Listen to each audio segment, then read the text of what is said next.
você tem que vencer este medo. Medos. Sentir medo é inevitável, como falávamos. Agora, ter medo é opcional. Você pode ou não ter medo.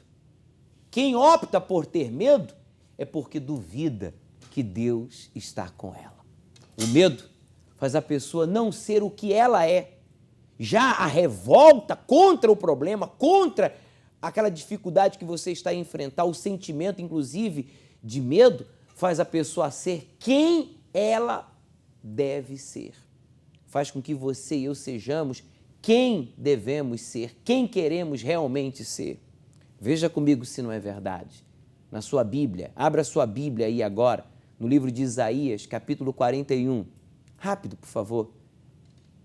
Isaías, capítulo 41, versículo 10. O que está escrito? Palavras de Deus. Isaías 41, versículo 10. Não temas, eu sou contigo. Não te assombres.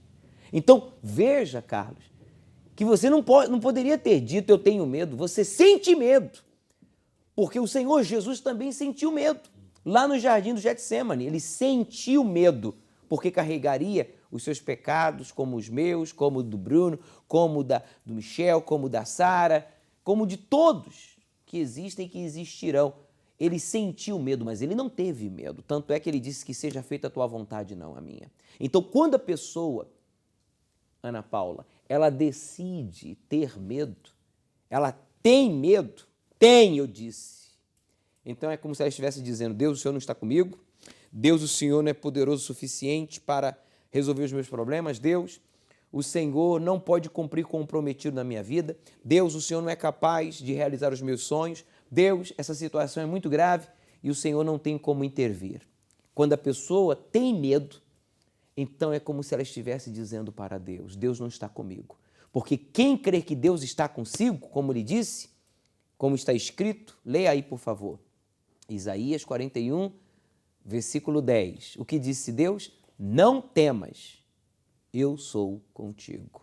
Não te assombres, não tenha medo de assombração, não tenha medo de bicho de 7 cabeças, ou de mula sem cabeça, ou do bicho papão, ou da cuca, ou do saci pererê, ou do cão, do diabo, seja o raio que for, um exu, um caboclo, um guia, um orixá, não tenha medo. Quer dizer, porque eu sou o teu Deus, disse ele. Eu te fortaleço, e eu te ajudo, e eu te sustento com a minha destra fiel, com a minha mão direita. Em outras palavras, se Deus está falando, olha, eu te sustento com a minha mão direita, então isso significa dizer que você está onde? Você está onde? Sim. Se Deus está falando que ele te sustenta com a mão direita dele, você está onde? Você está à direita dele, ué. Aqui é do lado como Carlos. Está ao meu lado, façamos de conta que eu sou Deus e Carlos é você, ou Ana Paula. Se você tem medo, então é como se você duvidasse que Deus está ao seu lado. Quando você sente medo, mas se revolta, aí está a importância da revolta. Quando você se revolta, aí o medo não tem como lhe possuir. Veja aqui esse exemplo, por favor. Você vê aqui este imã com a palavra medo. Aqui está a palavra medo. E aqui eu tenho miséria, desemprego, dívidas. Aqui, ó, desemprego. Aqui, ó, separação, brigas no lar, no casamento, né? Infidelidade, acidentes, você está sempre envolvido em acidentes, divórcios.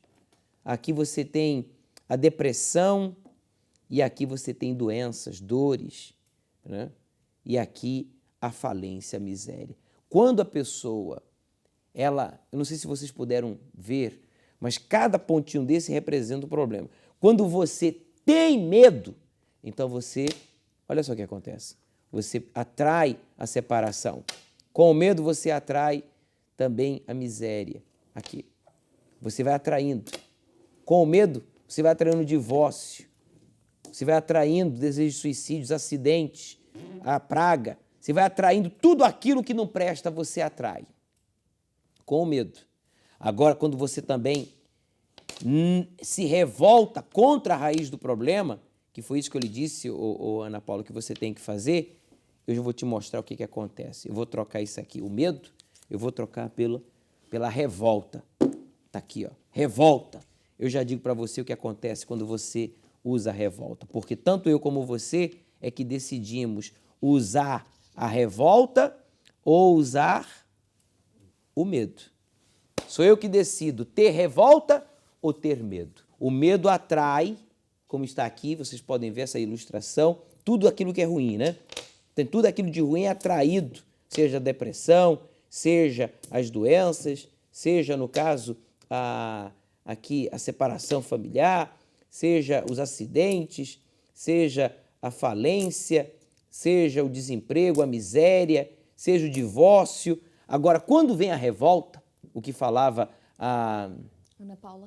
a senhora, a convidada do pastor João, a Irene, quando vem a revolta, quando a pessoa se revolta, a pessoa vai para o altar, a pessoa não aceita de forma alguma aquilo que não provém de Deus. Então, olha o que acontece. Olha o que acontece. A revolta vai empurrando, empurrando, empurrando tudo que não presta, até que vence absolutamente tudo. Então, ter medo é uma coisa, sentir medo é outra coisa completamente diferente. Carlos, você tem medo? Não. Você não tem medo? Não, de maneira Você nenhuma. tem o quê? Revolta. Você tem revolta. Mas você, em relação ao medo, eu sinto o medo. Isso. Eu não tenho De medo. maneira nenhuma. Como a Sara, que não tem medo. Sente medo, mas não tem medo. Como eu, que sinto medo, mas não tenho medo. Espero que vocês tenham entendido.